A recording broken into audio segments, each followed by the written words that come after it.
Hi students, welcome to chapter 19. We're going to be covering the injuries. Okay, so let's just, give a basic background. So when we're talking injuries, we're basically going to deal with chapter 19, the S codes. You can see all the different injuries to all the different parts of the body. Our T's will get into burns, poisonings, toxic effect. Okay, so what is interesting about this chapter is you're going to use a lot of different 7th characters for this chapter. So a couple other things too, when you look up in your book for a code, make sure that if you're doing injuries or fractures, especially for fractures, that you look under fracture and then you look under traumatic, because you'll have two different sections there. You could have pathological or traumatic, and usually in your injury section, most of your codes are going to be traumatic. And another thing here with chapter 19, most of these codes here will have a 7th character value. So to get to that 7th character, remember, if I only have 5 characters or 4 characters, I have to put that X for placeholders. So my values at that point, my 7 characters are going to be A, D, and S, to round up that code. So 7th character A, that's going to be initial encounter. Okay, the first time they come in for active treatment. Your 7th character D, this is for subsequent encounter. Cast change, they come in later. And S is going to be sequela. This could be scar formation. And what you're going to do, you're still going to code that injury code, but instead of putting an A for the 7th character, you're going to change it to a D if they come in later on. Okay, so again, we're going to look at to make sure that our 7th character is if that patient is undergoing active treatment. For complication codes, your active treatment refers to treatment for a condition described by that code. Multiple injuries. Okay, we're going to code these all separately unless there is a combination code provided. General codes for multiple injury when insufficient documentation is available. In an inpatient setting, if documentation permits a specific code assignment, do not assign codes from category TO7, which is unspecified multiple injuries. Again, if you are coding for inpatient, you should have documentation. You shouldn't have to worry about this. Okay, so another thing you need to look at when you are coding injuries of the fingers, some codes include the thumb and some have separate codes for the thumb. So make sure you just, again, check this out. Sequencing is very important here. So if I have several injuries that are present, which one do I decide is going to be principal diagnosis? It is going to be whatever injury is the most severe. We also, superficial injuries, these are not coded when they're associated with a more severe injury on the same site. So this could be like a scratch of the arm, if there's a bigger laceration of the arm. Again, if it's minor and it's superficial, you will not code those. External cause morbidity codes, we will start getting into these. One thing to remember in your book, now these are in a different section of your book. So you're going to look up the injury itself in the alpha. Okay, now we have other indexes in your book that you're going to look up the external cause codes. With these external cause codes, they run from V to Y. And things to remember here, and we talked about this before. Cause, how was that injury occurred? Okay, what did they do? Did they fall down? Did they fall downstairs? The intent, was it accidental? Person status, are they civilian, military? And then where did it occur? Did the patient fall down at a school, at home, while they were shopping? Where did it occur at? So again, activity codes, these are your Y codes. These describe the activity of the person, care for injuries and health conditions. So we also will get into poisonings in the next chapter. Injuries are a major cause of mortality, morbidity, and disability. So again, this is why we want to try to get the most qualified code that we can.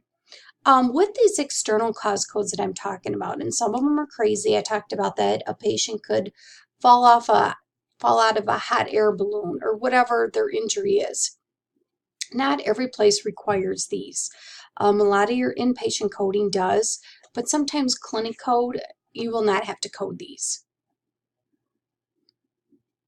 Okay, so here in chapter 29, we have some more external cause codes, transport activities. It just goes through the list.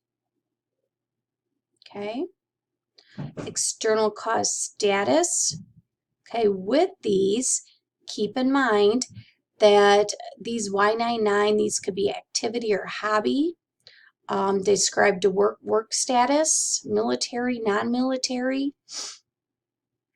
Activity codes, they're the activity of the person at the time of injury or health condition. Okay, so again, the best part for these is make sure you're in the right section when looking for the activity codes. They have their own section in your ICD-10 book. So again, find that, make a tab on that section. It's in its own index and it's before the tabular. Okay, sequencing. One thing I want you all to write down, an external cause code can never, ever, ever, there's no exceptions to the rule, be a principal diagnosis. Okay, so again, your external cause codes, usually you're going to put the first one down on, like, I fell down the stairs. That's going to be my first external cause code. What, again, was most related to the principal diagnosis that gave you that principal diagnosis? Okay, so you can read through the sequencing. I'm not going to read through a lot of these. You can kind of read through the different aspects. Place of occurrence. Again, when you look this up in your alpha, you look right under place of occurrence. Okay, right under place of occurrence, and it'll have home, wherever the occurrence took place. Late effects, we have those. Child and adult abuse. Okay. Again, I'm not going to read through each section of these codes. So again, make sure you read through all this. And actually the chapter itself is very good. So go ahead and make sure you look through the chapter. That'll help you out when coding these. Okay, fractures. This is what I really want to get into also. Fractures are different categories, subcategories according to the location. Your 3 character categories indicate the specific sites. We have 4 characters, which indicates the bone, and your 5th character is just a little more specific area of the bone.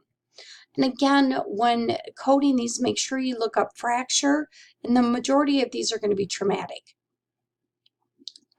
Different thing you need to sequence or to distinguish between open fractures and closed fractures. Okay? Open fractures go by with compound infected, with foreign body. Where closed fractures, again, they don't involve an open wound. The bone is not sticking out of the body.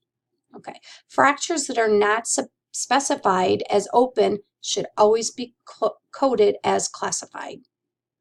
I'm sorry. Should be classified as closed. All right. So open and closed fractures. So if we have an open and closed fracture together, the open is coded because the term compound. So again, we want to go ahead and code both open and closed fractures, but your open fracture takes precedence over this.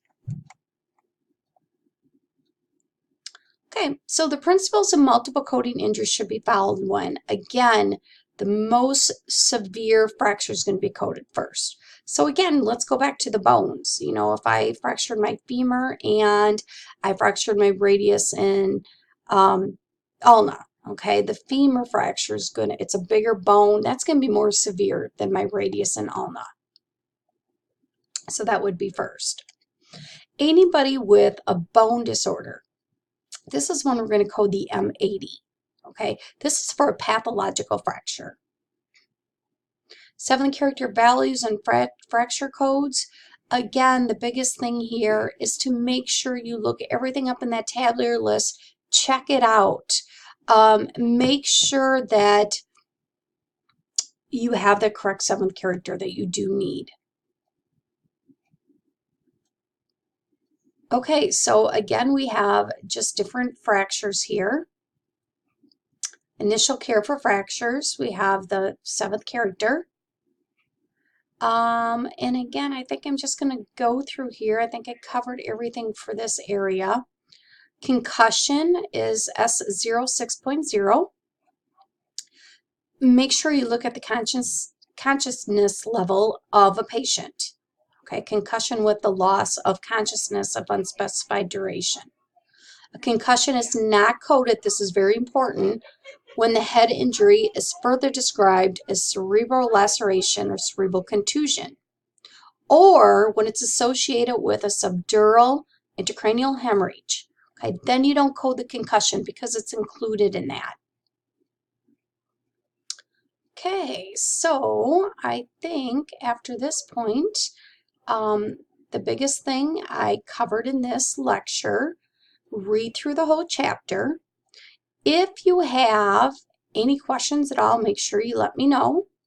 I am going to cover real quickly before my video ends is the procedure section. Let's say we have an open reduction and a closed reduction. We are going to look at the root itself for an open reduction for reposition. So an open reduction, keep in mind, is that exposure of the bone. So they're making an incision into the bone. This is a common treatment for fractures. A closed reduction, this is going to be where they just manipulate those bones back together, but we don't have a bone sticking out, okay? And then internal fixation is going to be pins, screws, staples, rods, plates, whatever we need to maintain alignment. And then external is going to be traction, immobilization, splints. Okay, so then we have orthopedic aftercare. When they come in for those visits afterwards, you're going to be using Z codes. All right, so with that, we have dislocation, subluxation. Dislocation occurs when a joint becomes displaced. Subluxation is partial or complete dislocation. One thing to remember is dislocation or subluxation associated with a fracture is included in the fracture code. Reduction of dislocation procedure is also included in the fracture reduction code. All right, so we have open wounds too. You're going to code those in this area. All right, on that note, we will be done. If anybody has any questions on any of these, please contact me for Chapter 29.